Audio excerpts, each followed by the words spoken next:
नमस्कार, मैं हूं सौरभ शर्मा। बस कुछ देर पहले पाकिस्तान के वजीर आजम शहबाज शरीफ ने एक बहुत बड़ा ऐलान कर दिया है। ऐसे समझिए कि पाकिस्तान अब किश्तों में बिकने लगा है, बोली लगनी शुरू हो गई है। पाकिस्तान में सरकारी बंगले किराए पर दिए जाएंगे, सरकारी कारें बेची जाएंगी। रात 8:30 बजे के बाद पाकिस्तान के शहरों में बिजली काट दी जाएगी। पाकिस्तानी इस खबर को सुनने के बाद सन्न रह गए। पाकिस्तान से पहले रिएक्शन भी आने लगे और आप सुनकर चौंक जाएंगे। हिंदुस्तान का दुश्मन देश पाकिस्तान अब हिंदुस्तान को ही याद कर रहा है। पाकिस्तान के प्रधानमंत्री शहबाज शरीफ बदनामी का रिकॉर्ड बना रहे हैं और पाकिस्तानी खुलेआम हिंदुस्तान के प्रधानमंत्री नरेंद्र मोदी की तारीफ कर रहे हैं। सारी बातें समझिए इस रिपोर्ट से। न रोटी न बोटी, न मोदी से दोस्ती, न हिंदुस्तान से दोस्ती, पाकिस्तान की किस्मत है खोटी। तमाम गुजरा गैस, बिजली, पानी और टेलीफोन के बिल अपनी जाती जेब से अदा करेंगे। काबीना अरकान के इस वक्त ज़ेर इस्तेमाल तमाम लग्जरी गाड़ियां वापस ली जा रही हैं और उनको हम नीलाम करेंगे जिस तरह मैं नीलाम किया करता था। जहां ज़रूरत होगी वहां वज़रा को सिक्योरिटी की सिर्फ एक गाड़ी दी जाएगी। काबीना के अरकान 5 सितारे वाले होटलों में क़याम नहीं करेंगे, यानी 5 स्टार होटल में क़याम नहीं करेंगे। जून 2024 तक हर तरह की नई गाड़ियों की खरीदारी पर मुकम्मल पाबंदी होगी। कुछ अरसे में हमें ये लग रहा है कि हम लोग घर की आहिस्ता आहिस्ता चीजें बेचेंगे। अब पाकिस्तान जिंदाबाद नहीं, वहां की आवाम तो बोली पाकिस्तान से जिंदा भाग। पाकिस्तानी बेचारे यहाँ से निकलते हैं कि यार चलो पाकिस्तान जिंदाबाद, तो पाकिस्तान से जिंदा भाग। पाकिस्तान रोएगा, पाकिस्तान तड़पेगा, पाकिस्तान दाने दाने को मोहताज होगा, पाकिस्तान सरेंडर कर देगा, वो इंडिया इंडिया भी करेगा। मोदी तो बहुत अच्छे हैं, मोदी ही सच्चे हैं, ये भी कहेगा। आप देख लें, जब ये आया मोदी साहब, इसने जब टेक ओवर किया इंडिया, इलेक्शन लड़ा, इलेक्शन जीता, इसने किसी सियासतदान को बुरा नहीं कहा। अच्छा। हाँ, ये देखिए, अब आप मैं आपसे कब मर्जी भूल जाते हैं। लॉजिकल बात देखें, उसने किसी को बुरा नहीं कहा, उसने कहा सब अच्छे हैं। प्रैक्टिकल उसने काम करके दिखाया है, पूरी दुनिया में उसने बताया है कि ठीक है, अगर उनमें बुराइयां थी उन्होंने ये नहीं कहा, उन्होंने काम करके डिजर्व किया और लोग उसको पसंद करते हैं। उसने देखिए, उसने सबका साथ लेके चला है। उसने ये नहीं कहा कि फलां चोला फलां चो, उसने कहा यार मैंने मुल्क चलाना। उसने पूरी दुनिया में अपना इंप्रेशन डाला, लोगों ने उसका ऑनर की, बड़ी रिलेशन बेहतर हो गए हैं उसके बेहतर हो गए, उन्होंने करके दिखाया। लेकिन क्या हिंदुस्तान पाकिस्तान की मदद करेगा? क्या मोदी शहबाज की हेल्प करेंगे? जवाब है नहीं, बिल्कुल नहीं। नरेंद्र मोदी जो उनके प्राइम मिनिस्टर हैं, उन्होंने ये कहा कि अगर हम आप अपने, यानी कि हमें बगैर नाम लिए, उन्होंने पॉइंट आउट करते हुए पाकिस्तान के हवाले से कहा कि देखने को दुनिया पैसे देने को तैयार नहीं है, दुनिया कर्जा देने को तैयार नहीं है, भूख की वजह से, गंदुम की वजह से, यानी यहाँ पे क्या हालात हैं। उन्होंने एग्जाम्पल दे रहे हैं, हम जिनको दुश्मन कहते हैं वो हमारी एग्जाम्पल दे रहे हैं कि भाई ये देख लो, ये कंडीशन बन सकती है। जी बिल्कुल ऐसे ही है, बिल्कुल ऐसे ही है। देखिए, गलत तो गलत है ना यार, वो उसको कोई सही कहे, वो गोबर को कोई साग कहे तो उसकी मर्जी है, गोबर तो गोबर ही है। सबसे बड़ी खबर ही यही है, हेडलाइन नंबर 1 ही यही है। मोदी की लाइन पाकिस्तान पर एकदम क्लियर हो चुकी है। पाकिस्तान से अब कोई मतलब ही नहीं है। विदेश मंत्री एस जयशंकर ने 2 टूक शब्दों में कह दिया है, पाकिस्तान को अपनी मदद खुद ही करनी होगी, हिंदुस्तान कोई हेल्प नहीं करेगा। हिंदुस्तान के लिए पाकिस्तान श्रीलंका नहीं है। जैसे रिश्ते श्रीलंका के भारत से हैं, वैसे रिश्ते में पाकिस्तान को कोई दिलचस्पी नहीं है और ना ही कभी वो भारत से अच्छे रिश्तों को लेकर सीरियस रहा है। Pakistan's future is largely determined by Pakistan's actions and by Pakistan's choices. I mean, nobody reaches a difficult situation sort of suddenly and without cause. For them to find a way out, if I were to, for example, compare it to Sri Lanka, I would say it's a very different relationship. With Sri Lanka, still there is a lot of goodwill in this country. There's naturally a neighbor's concerns and worry, but there's also a feeling, look, we have to help them to get through this. Tomorrow, if something happens to some other neighbor, that would be the case as well. But you know what the sentiment in this country is about Pakistan. Bharat के विदेश मंत्री के इस बयान के बाद पाकिस्तान में कैसी हलचल है? पाकिस्तानी इंडिया इंडिया तो कर रहे हैं, मोदी से मदद भी मांग रहे हैं, लेकिन अंदर ही अंदर बहुत ही ज्यादा घबराए हुए हैं। लाहौर से इस्लामाबाद तक सड़कों पर यही सवाल पूछा जा रहा है, क्या भारत पाकिस्तान की मदद करेगा? क्या हिंदुस्तान के प्रधानमंत्री मोदी डूबते पाकिस्तान की मदद करेंगे? इंडिया पूरी दुनिया की हेल्प कर रहा है, क्या पाकिस्तान की भी करेगा? सर अब आपका कंपैरिजन ही नहीं है, आगे और पीछे की तो बात ही नहीं रह जाती। हमारा कोई कंपैरिजन नहीं है इंडिया के साथ। इंडिया में हर चीज़ कंट्रोल्ड है।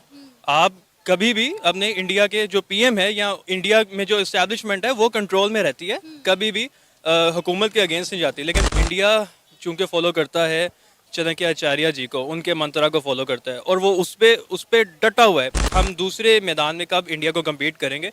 इंडिया को तभी कम्पीट किया जा सकता है जब हम इंडिया को दुश्मन की निगाह से नहीं, हम उसको उस्ताद की निगाह से देखेंगे कि इंडिया ने किन चीज़ों पर उजागर किया।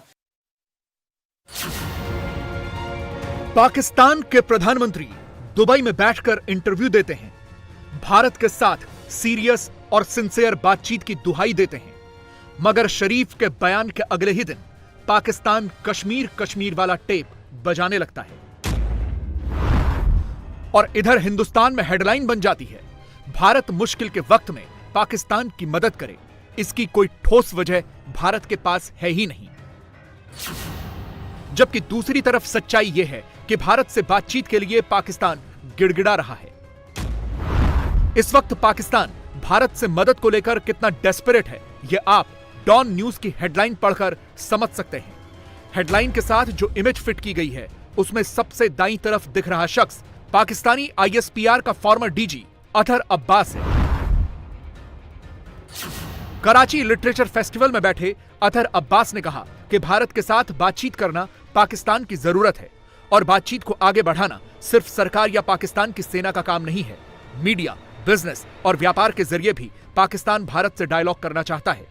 फॉर्मर रिटायर्ड फौजी हैं जिनकी ये स्टेटमेंट आई है, बल्कि ये कहना चाहिए कि वो फॉर्मर डीजी आईएसपीआर भी रह चुके हैं। मेजर जनरल अतहर अब्बास, उन्होंने बात की है और जिसमें उन्होंने ये कहा है कि भारत से पाकिस्तान के ताल्लुकात और रिलेशंस वक्त की ज़रूरत है। इस वक्त ये बहुत ज़रूरी है कि पाकिस्तान के इंडिया से ताल्लुकात बनाए जाएं और बेहतर किए जाएं। लेकिन फिर ये बात भी सोचने की है कि नीड ऑफ टाइम रिलेशंस दोनों कंट्रीज़ के क्या सिर्फ पाकिस्तान के लिए? पाकिस्तान पर इस वक्त ऐसा वक्त है कि पाकिस्तान को ज़रूरत है इंडिया से ताल्लुकात बनाने की, या इंडिया पर भी ऐसा वक्त है कि उसको भी ज़रूरत है पाकिस्तान से ताल्लुकात बनाने की? क्योंकि जब हम ये बात करते हैं तो फिर हमें ये देखना पड़ता है कि फिर दूसरी तरफ से ये कहा जाता है कि जनाब इस वक्त जो डिमांड्स हैं वो आपकी हैं, प्रॉब्लम्स आपको हैं और ट्रेड आपको चाहिए, ताल्लुकात आपको चाहिए। अब आप सोचेंगे कि हर घंटे कश्मीर कश्मीर चिल्लाने वाला पाकिस्तान अचानक बातचीत की टेबल पर क्यों बैठना चाहता है? वहां की सेना और वहां की सरकार एक सुर में डायलॉग की बात क्यों करने लगे हैं? इसका जवाब है वो आर्थिक तंगी, वो बदहाली जिसने पाकिस्तान को घुटनों पर ला दिया है और इस मुश्किल वक्त में उसे कोई नहीं, इंडिया ही याद आ रहा है, मोदी ही याद आ रहे हैं। मुश्किल टाइम पे अगर हमारे साथ खड़ा हो जाए और हमारे भाई बहनों से बढ़ के हमारा साथ दे दे तो फिर वो दुश्मन भी दोस्त बन जाता है। यहाँ से ही अगला सवाल शुरू होता है कि ये चीज़ इंडिया के सामने आई है। देखो इंडिया इस टाइम फाइनेंशियली लिहाज से पाकिस्तान से बेहतर है, इंडिया के पास सोर्स ज़्यादा हैं, उसने अपने सोर्सेज का इस्तेमाल करते हुए और पॉलिटिक्स में रहते हुए बड़ी खूबसूरती से उसने अपने आला अखलाकियात का भी मुजाहरा किया। हम उस पर बदगुमानी नहीं करते। देखें ये बात अब आप लॉजिकल बात कर रहे हैं ना, अच्छा काम जो भी अच्छा काम करेगा उसको अप्रिशिएट किया जाएगा। आपके इंस्टीट्यूशन जो हैं वो बिल्कुल जो है वो नकारा हैं, वहाँ पर गिद्दें बैठी हुई हैं, तमाम के तमाम जो है वो इदारे। देखें कोई मुल्क जो है वो ना एक दिन में तरक्की करता है ना एक दिन में वो तबाह होता है। लेकिन एक दिन तो नहीं, 75 साल हो गए। मैं वही तो कहने लगा हूँ ना बेटा, यही तो मैं कहने लगा हूँ।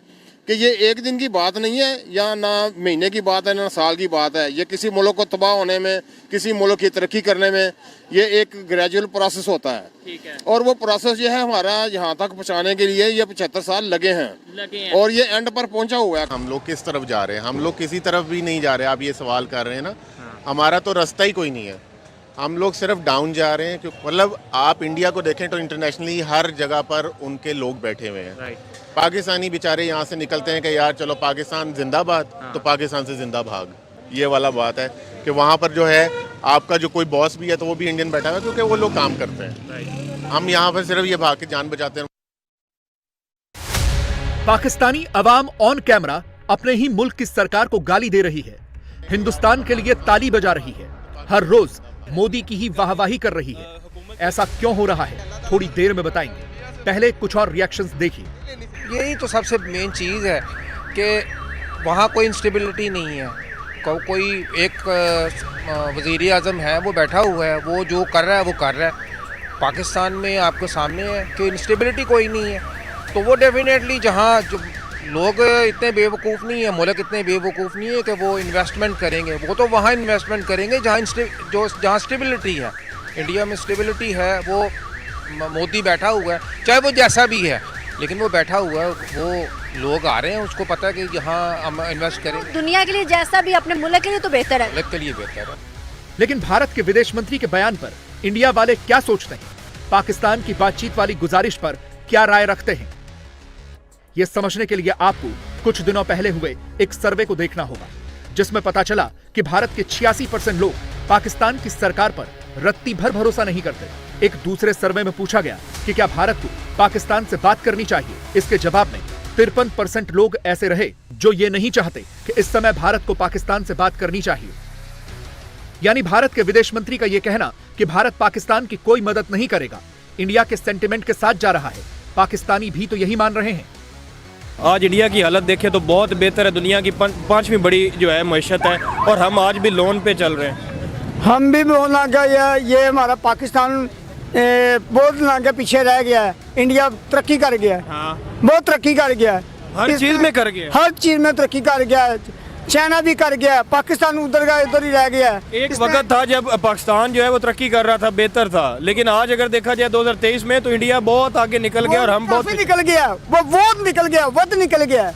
ये पाकिस्तान हमारा 70 साल से 70 तो भी 75 साल से लगा पीछे ही रह गया। हरकत के साथ बरकत भी तो होती है ना, हरकत होती है तो ही बरकत होती है। इंडिया हरकत कर रहा है, इंडिया हरकत कर रहा है और बरकत हो रही है। बरकत हो रही है। हम हरकत नहीं कर रहे, हम हरकत नहीं कर रहे, बरकत नहीं हो रही। बरकत नहीं हो रही। कैसे होगी बरकत? बरकत जब तक हम अपने मुल्क के साथ अपने साथ सिंसियर नहीं होंगे। हरकत जब हम करेंगे, हरकत करेंगे। अब तो वहां की पब्लिक भी ये मान रही है कि इंडिया ने तो कई बार आगे हाथ बढ़ाया, पाकिस्तान ने ही बार बार धोखा दिया। कश्मीर का राग अलाप कर वहां के सियासतदानों ने अपना उल्लू सीधा किया। कश्मीर के लिए हम निकलते हैं, फलस्तीन के लिए हम निकलते हैं, बर्मा के लिए निकलते हैं, वो भी सिर्फ नारे के तौर पे। वैसे हम क्या उनका कर सकते हैं, अपने लिए क्यों नहीं निकलते? वो भी सारा टोपी ड्रामा है। ठीक है, बातों में हम बैनर बनवा लेते हैं, तस्वीरें लगा लेते हैं, सिर्फ एडवर्टाइजमेंट। इंशाल्लाह एमपी है, इंशाल्लाह एमएन है, इंशाल्लाह कश्मीर बने, वो कभी नहीं बनना। ये टोटली मोनोपोली है, मुनाफिकत है, ये सारी ड्रामेगिरी है। ठीक है ना, आना भी चाहेंगे इधर उधर उन्हें फ्यूल मिल रहा है, पेट्रोल मिल रहा है 100 रुपए लीटर। कश्मीर बनेगा पाकिस्तान, मैं इतना था ये नारा सुनता आ रहा हूँ, बना तो नहीं आज तक। इसका क्या मतलब है? इसका ये मतलब है कोई भी अपने मुल्क के साथ मुखलिस नहीं है, दूसरों का ये क्या करेंगे? आराम से 1 मिनट में बस नारा लगाया जाता है, जी ये इंडिया वाले जुल्म कर रहे हैं, कश्मीर बनेगा पाकिस्तान। 1 मिनट में ही वो पब्लिक सारी बातों में आ जाती है। ये नहीं देखती कि ये सिर्फ 75 साल से लॉलीपॉप दिया जा रहा है, प्रैक्टिकली कुछ भी नहीं। किसी भी मुल्क की कोई इमाम किसी के खिलाफ नहीं है, ये सब गवर्नमेंट लेवल पे टोपी ड्रामा है, ड्रामेबाजी है। ठीक है, को इमोशनल कर देते हैं, झंडा पकड़ा देते हैं, वो बेचारे घूम ही जाते हैं उसी चक्कर में। और 75 साल से, ठीक है ना, वो घूम ही रहे हैं। इंडिया हमसे बहुत आ गया है। सोच का क्या फर्क है? सोच का फर्क ये, वो लोग देखें हमसे बहुत ज्यादा वेट है, वो हमसे बहुत ज्यादा वेट है।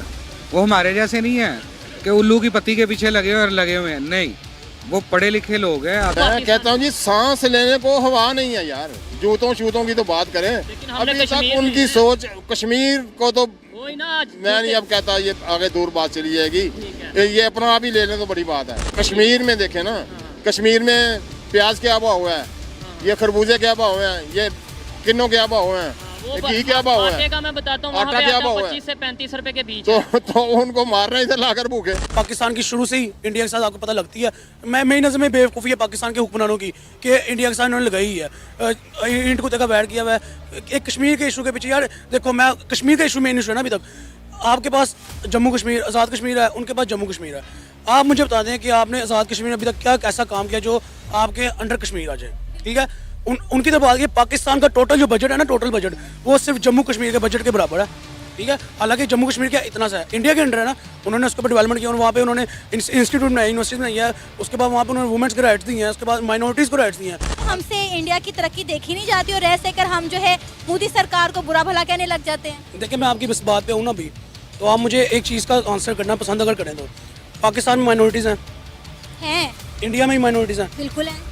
इंडिया में माइनॉरिटीज़ के क्या राइट्स हैं? सर, उनको तमाम राइट्स मिलते हैं। पाकिस्तान से ज़्यादा मुसलमान इंडिया में रहते हैं। हाँ जी, exactly, this is my point. अब पीछे आपने न्यूज़ शायद आपने भी सुनी हो कि इंडिया में रहते हुए एक मुसलमान लड़की को उन्होंने फाइटर जेट के लिए इलेक्ट किया। क्यों किया? उनको अगर माइनॉरिटीज़ को राइट्स ना दे तो भाई उनको टुडे मारे वहाँ पे। इस वक्त भारत G20 का अध्यक्ष है। कुछ घंटों पहले ही खबर आई कि मार्च में होने वाली मीटिंग के लिए भारत अपने फ्रेंडली नेबर्स को इनवाइट करेगा, लेकिन मीटिंग में पाकिस्तान से कोई नहीं आएगा क्योंकि भारत ने इनवाइट नहीं भेजा है। यानी मोदी और एस जयशंकर की जोड़ी पाकिस्तान को तमाम बड़े इंटरनेशनल फोरम्स पर डिप्लोमेटिकली भी आइसोलेट कर चुकी है और मदद न करने की बात तो कह ही चुकी है। असर पाकिस्तान में दिखने लगा है। इंडिया का कहना यह है कि वो इस G20 मीटिंग में सिर्फ अपने फ्रेंडली नेबर्स को इनवाइट करेगा, लेकिन पाकिस्तान इस G20 मीटिंग का हिस्सा नहीं होगा। क्या कहेंगे आप? बिल्कुल, वो इस बार होस्ट कर रहे हैं तो उनके वो मतलब जो फ्रेंडली कंट्रीज हैं उनके साथ या बड़ी इकोनॉमीज है वो उनको करेंगे इनवाइट। और पाकिस्तान का बिल्कुल ग्लोबली सतह पे एक बिकारी, एक आजकल हालात तो आपको आपके सामने हैं सारे।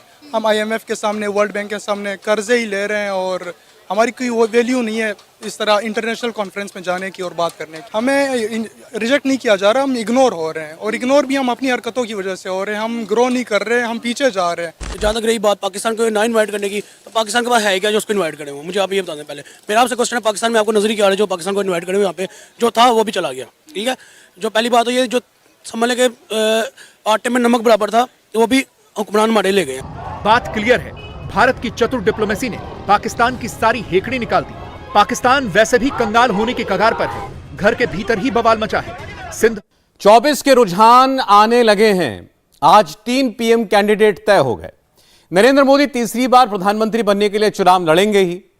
राहुल गांधी नरेंद्र मोदी को हराने के लिए चुनाव लड़ेंगे और ममता बनर्जी दिल्ली में नया समीकरण बनाने के लिए चुनाव लड़ेंगी। राहुल गांधी ने आज साफ साफ कह दिया कि वो ममता के साथ नहीं जाएंगे। ममता बनर्जी ने भी कह दिया कि चाहे कुछ हो कांग्रेस के साथ वो नहीं जाएंगी। अगर गठबंधन नहीं बनेगा तो फिर कांग्रेस किस फॉर्मूले की बात कर रही है? राहुल और खड़गे किसके दम पर कहते हैं कि 24 में मोदी को हरा कर रखेंगे? कांग्रेस आखिर कौन सा नया फॉर्मूला ढूंढ कर लाई है? 24 में मोदी को हराना कांग्रेस की कल्पना है या इसके पीछे कुछ हकीकत भी दिखती है? देखिए रिपोर्ट। क्या नरेंद्र मोदी को हराना इतना आसान है? Let 100 Modis of Shah come. क्या कांग्रेस ने मोदी को हटाने का फॉर्मूला ढूंढ लिया है? Let 100 Modis of Shah come. The alliance government will come in center. Congress will lead.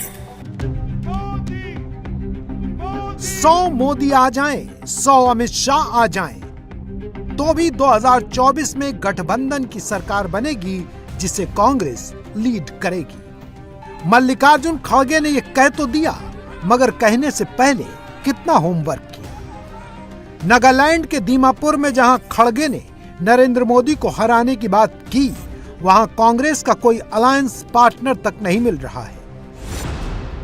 Nagaland में national democratic progressive party NDPP के साथ बीजेपी का अलायंस है। नगा पीपल्स फ्रंट NPF के साथ बीजेपी का अलायंस टूट चुका है। तृणमूल कांग्रेस भी वहां अकेले लड़ रही है। इनमें से किसी भी पार्टी को कांग्रेस के साथ नहीं आना। उत्तर पूर्व में एक और राज्य मेघालय में भी कांग्रेस के लिए हालात ऐसे ही हैं। मेघालय में national people's party NPP Congress के साथ नहीं जाती। यूनाइटेड डेमोक्रेटिक पार्टी यूडीपी को भी कांग्रेस से परहेज है। तृणमूल कांग्रेस ने यहां भी राहुल की पार्टी का हाथ झटक दिया है। राहुल मेघालय जाते हैं तो बीजेपी से ज्यादा तृणमूल को कोसते हैं। They came to Goa, spent huge amounts of money in Goa, and the idea was to help the BJP. And this is exactly the idea in Meghalaya. The idea is to ensure, the TMC's idea in Meghalaya is to ensure that the BJP is strengthened and they come to power. Mamata Banerjee ने पूर्वोत्तर में ही राहुल गांधी को जवाब दे दिया। মেঘালয় ইলেকশনে তৃণমূলকে জিতিয়ে দিন, তৃণমূল আগামী দিন দিল্লি থেকে বিজেপিকে হটাবে, এই শপথের সূচনা আপনারা মেঘালয় করুন। सोचिए, नागालैंड और मेघालय जैसे छोटे छोटे राज्यों में कांग्रेस को अलायंस पार्टनर नहीं मिल रहे और खड़गे मोदी को हराने के सपने देखते हैं। The alliance government will come in center. Congress will lead. We are calling, we are talking, we are sharing our views. How to win 2024. The BJP will not get majority. Some people say they will not get majority. The all other parties together, of course Congress will lead. We will get the majority. We will follow the constitution. We will follow the democracy. Mallikarjun खड़गे ने जो बात दीमापुर में कही, ठीक वही बात राहुल गांधी ने इटली के एक अखबार को दिए इंटरव्यू में कही। कोरियर डेला सेरा नाम के अखबार से राहुल ने जो कहा उसे हम संक्षेप में बताते हैं। राहुल कहते हैं कि भारत में फांसीवाद आ गया है, लोकतांत्रिक संस्थाएं ध्वस्त हो गई हैं, संसद को ठीक से चलने नहीं दिया जाता। भारत जोड़ो यात्रा में मैंने तपस्या की है और 2024 में मोदी को हराया जा सकता है। राहुल को भी पता है और खड़गे को भी पता है कि कांग्रेस में नरेंद्र मोदी से लड़ने की ताकत नहीं बची। कांग्रेस को अलायंस पार्टनर चाहिए जो अभी उसके पास नहीं है। 24 के चुनाव पर दांव लगा रहे नेताओं की फौज में कितने नेता राहुल के साथ हैं, कितने खिलाफ हैं, ये आगे बताते हैं। उससे पहले ये देखना जरूरी है कि मोदी के खिलाफ कांग्रेस का अलायंस बन क्यों नहीं पा रहा है। नरेंद्र गौतम दास दामोदर दास मोदी को क्या प्रॉब्लम है? गौतम दास है दामोदर सॉरी। मोदी के खिलाफ कांग्रेस नेताओं की जुबान यूं ही फिसल जाती है या ऐसा जानबूझकर किया जाता है? नरेंद्र गौतम दास दामोदर दास मोदी को क्या प्रॉब्लम है? गौतम दास है दामोदर सॉरी। पवन खेड़ा ने सॉरी तो बोला, लेकिन इसके बाद उनके चेहरे की मुस्कान ने खेड़ा की पोल खोल दी। ये वही पवन खेड़ा हैं जिन्होंने कुछ दिन पहले मोदी को गाली देने वाले मणिशंकर अय्यर की तारीफ की थी और उनकी जीवा पर मां सरस्वती विराजने का भद्दा मजाक किया था। खेड़ा तो खेड़ा है, कांग्रेस की हायरार्की में छोटे नेता हैं। अध्यक्ष मल्लिकार्जुन खड़गे खुद ही मोदी के लिए तू तड़ाक वाली भाषा पर उतर आए। हर बार वो बोलते हैं मेरी छाती कितना है 56 इंच, मेरी छाती 56। अरे भाई तेरे छाती को क्या देखना है? अगर तू दुबला है तो भी चलेगा, लेकिन देश को दुबला मत बनाओ।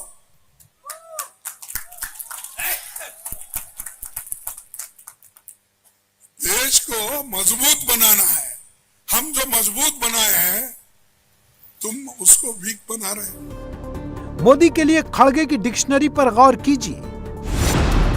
तू, तेरी छाती, दुबला भी चलेगा, कमजोर। कांग्रेस के नेता ये भूल जाते हैं कि जब जब मोदी पर पर्सनल अटैक होता है मोदी की सीट बढ़ती है। 14 में यही हुआ, 19 में यही हुआ, 22 में यही हुआ और अब 24 में यही होने वाला है। कांग्रेस नेताओं की जुबान पार्टी की ताकत से ज्यादा चलती है। ये बात बीजेपी यूं ही नहीं कहती है। जब से राहुल गांधी कांग्रेस पार्टी के नेता बने तब से कांग्रेस पार्टी के नेताओं का स्तर दिन प्रतिदिन नीचे जाता है। जिस प्रधानमंत्री ने जिस प्रधानमंत्री जी ने देश के 80 करोड़ गरीबों के जीवन में खुशहाली लाई, देश की सुरक्षा सुनिश्चित करी, देश का आर्थिक विकास सुनिश्चित करा और दुनिया भर में जिस प्रधानमंत्री का सम्मान होता है, हमारे प्रिय प्रधानमंत्री नरेंद्र मोदी जी के लिए जिस प्रकार की भाषा का प्रयोग होता है, मैं इसकी घोर निंदा करता हूं।